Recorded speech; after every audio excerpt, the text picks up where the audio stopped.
خب توی کلیپ قبلی که خیلی هم بازخورد داشت، ما اومده بودیم آموزش هارد کاتاف گذاشته بودیم. اون آموزشی که ما گذاشتیم آموزش کاتاف رگباری بود. دوستانم درست اشاره کردن. توی این ویدیو آموزش کامل هارد کاتاف رو واسهتون میذاریم واسه ECU S2000.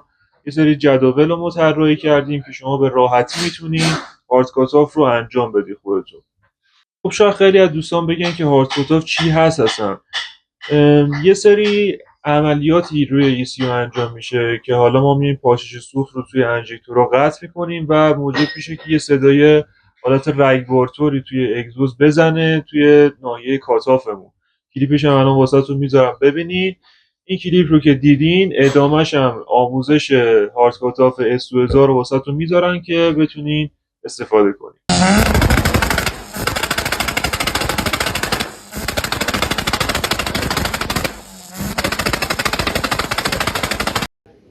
جداول رو چون ما اومدیم به روز کردیم، شما با اینترنت روشن حتما به روزرسانی بانک اطلاعاتی رو بزنین و بعد با آموزش ما بیاین جلو، چون جداول به روز شده. خب دوستان، واسه ECU S2000 میخوایم هارد کاتاف رو آموزش بدیم. واسه این کار توی قسمت ریمپ وارد میشیم، توی S2000 رو انتخاب میکنیم، جستجو خودکار رو بزنید. چند روز پیش یکی از مشتریامون بدون اینکه جستجو خودکار زده باشه اومده یه ECU رو دستی انتخاب کرده و ECUش پریده. پس این مطلب رو حتما در نظر داشته باشید. توی این قسمت دکمه ریمپ رو اگر بزنید، اولین جدولی که باید عوض کنیم جدول اسپارک ادوانس 1. این جدول رو باید سطر آخرش رو بگیریم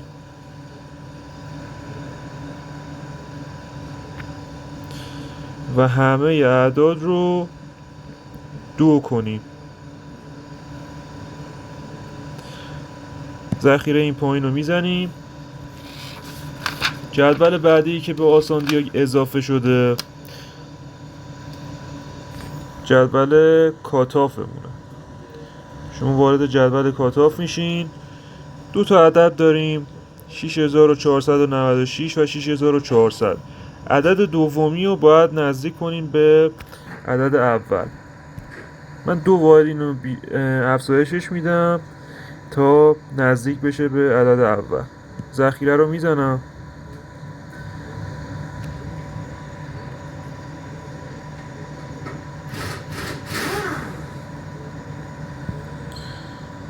جدول بعدی جدول کمکی هارد کاتافمونه. این جدول رو باید همه‌ش رو بگیریم، یه دونه سلکت آل اینجا ما گذاشتیم، انتخاب همه، و همه جدول رو شما باید صفر کنید. اعمال رو میزنیم و صفر میشه. ذخیره رو میزنیم و جدول آخری که باید سر و کار داریم جدول ناحیه دور موتورمونه.